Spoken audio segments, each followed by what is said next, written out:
కాశీగా పేరుగాంచిన ఆ మున్సిపాలిటీలో కాషాయ జెండా ఎగిరే అవకాశాలున్నాయా?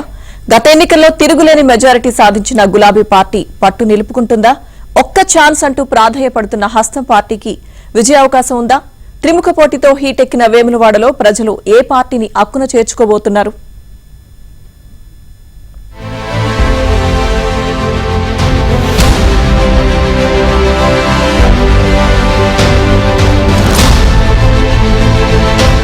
మున్సిపల్ ఎన్నికలు సమీపిస్తున్న వేళ దక్షిణ కాశీ వేములవాడలో రాజకీయాలు హీటెక్కాయి. రాజన్న క్షేత్ర పట్టణంలో 3 ప్రధాన పార్టీలు నువ్వా నేనా అంటూ తలపడేందుకు సిద్దమయ్యాయి. రాష్ట్రంలో అధికార బలంతో కాంగ్రెస్ గత ఎన్నికల్లో తిరుగులేని విజయం సొంతం చేసుకున్న ఉత్సాహంతో బీఆర్ఎస్, మోదీ సర్కార్ అందిస్తున్న సంక్షేమ పథకాలే ఎజెండాగా బీజేపీ ముందుకెళ్తున్నాయి. దీంతో త్రిముఖ పోరు స్పష్టంగా కనపడుతోంది. 3 పార్టీల నేతలు ఎవరి బలాబలాలతో వారు సై అంటే సై అనే రీతిలో పోటీ పడబోతున్నారు. ఈ క్రమంలో వేములవాడ బల్దియా పీఠాన్ని ఎవరు చేజిక్కించుకుంటారోనన్న ఉత్కంఠ ప్రజల్లో నెలకొంది.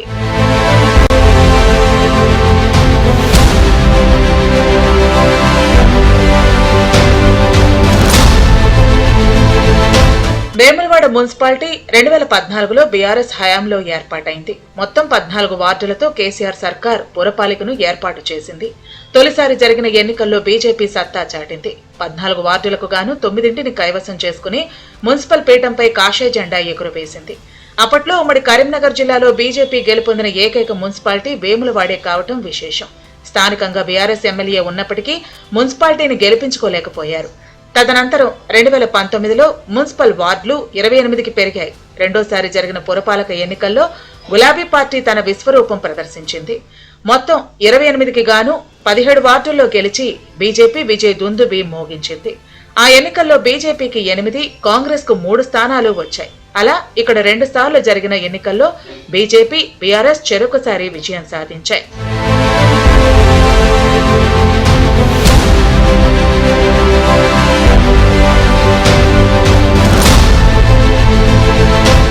ఈ దఫా మున్సిపల్ ఎన్నికల్లో వేములవాడను చేజిక్కించుకోవడమే లక్ష్యంగా హస్తం పార్టీ వ్యూహాలు రచిస్తోంది.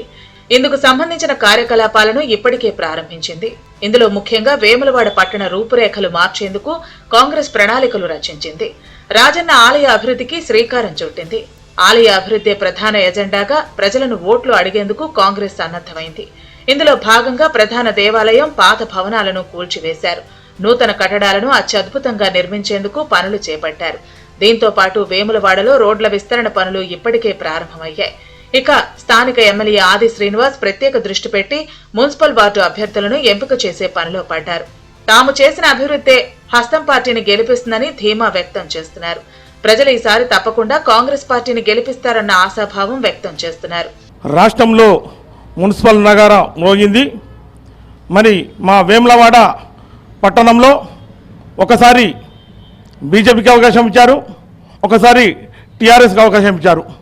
మరి ఈసారి కాంగ్రెస్ అవకాశం ఇవ్వండి అని మా నాయకుడు, మా ఎమ్మెల్యే ఆదిశరణ ప్రతిరోజు ప్రతినిత్యం ప్రజలలో ఉంటూ ప్రజాక్షేమమే అభివృద్ధిగా చేస్తున్నాడు. కాబట్టి మేము ఈసారి కాంగ్రెస్కి అవకాశం ఇవ్వమంటున్నాం. మరొక వైపు వేములవాడ బల్దియా పీఠంపై కాషాయ జెండాను ఎగురవేయటమే లక్ష్యంగా కేంద్ర మంత్రి బండి సంజయ్ స్పెషల్ ఫోకస్ పెట్టారు. కరీంనగర్ పార్లమెంట్ పరిధిలో ఉన్న ఈ పురపాలికపై బీజేపీ తిరుగులేని శక్తిగా ఉంది. అధికార కాంగ్రెస్ తో ఢీ అంటే ఢీ అంటోంది. వేములవాడ ఆలయ అభివృద్ధి పనుల్లో అవకతవకలపై, లోపాలపై ఎప్పటికప్పుడు ప్రశ్నిస్తోంది. ప్రసాదం స్కీమ్ కింద వేములవాడ ఆలయాన్ని అభివృద్ధి చేస్తామని మున్సిపల్ ప్రజలు తమను ఆశీర్వదించాలని ప్రజలు ముమ్మరం చేశారు. గతంలో పంచాయతీగా ఉన్న సమయంలో ఆకాశగంగ పేరుతో ప్రజలకు ఇంటింటికి తాగునీరు అందించిన విషయాన్ని విస్తృతంగా వాడుకుంటున్నారు. బతుకమ్మ తెప్పలు, వీధి లైట్లు, మౌలిక సదుపాయాలన్నీ బీజేపీనే చేసిందని ప్రజలకు వివరిస్తున్నారు. ఇక వేములవాడకు బండి సంజయ్ అండగా ఉన్నారని, ఇదే తమ పార్టీకి ప్రధాన బలమని నమ్ముతున్నారు. ఏదేవైనా రాజన్న ఇలాఖాలో బీజేపీ సత్తా చాటడం ఖాయమని విశ్వాసం వ్యక్తం చేస్తున్నారు. మున్సిపల్ కైవసం చేసుకోవడం లక్ష్యంగా బీజేపీ అడుగులు వేస్తున్న తరుణం. మరి గతంలో కూడా చూసుకుంటే వేములవాడలో బీజేపీ జెండా ఎగరవేసింది అందరికీ కూడా తెలుసు. సర్పంచ్గా కావచ్చు, అలాగే మొదటి మున్సిపల్ కైవసం చేసుకుంది కూడా బీజేపీ. ప్రజలందరూ కూడా బీజేపీని మేము చేసిన అభివృద్ధిని చూసి విశ్వసిస్తుర్రు. ఆకాశగంగా పైప్ లైన్ కావచ్చు, కరువు ఉన్నప్పుడు కూడా ఇంటింటికి ట్యాంకర్ల ద్వారా నీళ్లు అందించి అలాగే వేములవాడను వెన్నెలవాడగా మార్చే క్రమంలో బతుకమ్మ ఘాటు వద్ద బతుకమ్మ తెప్ప నిర్మాణం కావచ్చు, స్వజల ద్వారా బావి ద్వారా ఇంటింటికి మంచినీరు అందించిన ఘనత బీజేపీది.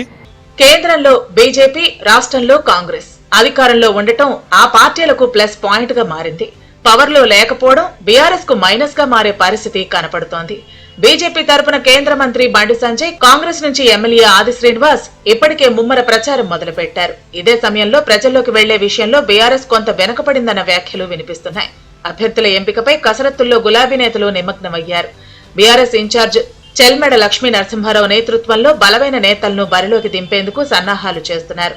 కేసీఆర్ హయాంలో వేములవాడకు అత్యధిక నిధులు కేటాయించి అభివృద్ధికి శ్రీకారం చుట్టామని ప్రజలకు వివరించే ప్రయత్నం చేస్తున్నారు. వేములవాడలో బీజేపీకి, కాంగ్రెస్ కు ఓటు అడిగే హక్కే లేదని బీఆర్ఎస్ నేతలు వాదిస్తున్నారు. ప్రస్తుతానికి వేములవాడ మున్సిపల్ సాధారణ ఎలక్షన్లో గత బీఆర్ఎస్ ప్రభుత్వం ప్రతి ఒక్క హామీ ఇచ్చిన పనులు ఒక్కొక్కటిగా నెరవేర్చుకుంటూ పోతే దానిలో భాగంగా ఈరోజు ముఖ్యంగా చెప్పుకోవాలంటే ప్రతి ఇంటికి కూడా నల్ల నీళ్లు అందిస్తామని చెప్పి మిషన్ భగీరథ ద్వారా దాదాపు 48 కోట్ల రూపాయలతో ప్రతి ఇంటికి కూడా ₹1 ఖర్చు లేకుండా నీళ్ళు ఇవ్వడం జరుగుతుంది. అదే కాకుండా వేములవాడ పట్టణాన్ని గత 2 పర్యాలు కూడా ప్రజలు నమ్మిరు, బీఆర్ఎస్ గవర్నమెంట్ను నమ్మి 2 సార్లు టీఆర్ఎస్ పార్టీకే పట్టం కట్టడం జరిగింది. దానిలో భాగంగా మేము ఇచ్చిన మాట ప్రకారం రోడ్లు కావచ్చు, హాస్పిటల్స్ కావచ్చు, బైపాస్ రోడ్లు కావచ్చు, అన్ని విధాలుగా డెవలప్ చేయడం జరిగింది. వేములవాడ మున్సిపల్ పీఠం ఈసారి బీసీ జనరల్ కు రిజర్వ్ అయింది. దీంతో 3 ప్రధాన పార్టీలు బల్దియాను హస్తగతం చేసుకునేందుకు ప్రయత్నాలు మొదలుపెట్టాయి. త్రిముఖ పోరు ఖాయంగా కనిపిస్తూ ఉండటంతో ఎవరి వ్యూహంతో వారు ముందుకెళ్తున్నారు. మరి రాజన్న ఆశీస్సులు ఎవరిపై ఉంటాయో వేచి చూడాల్సిందే.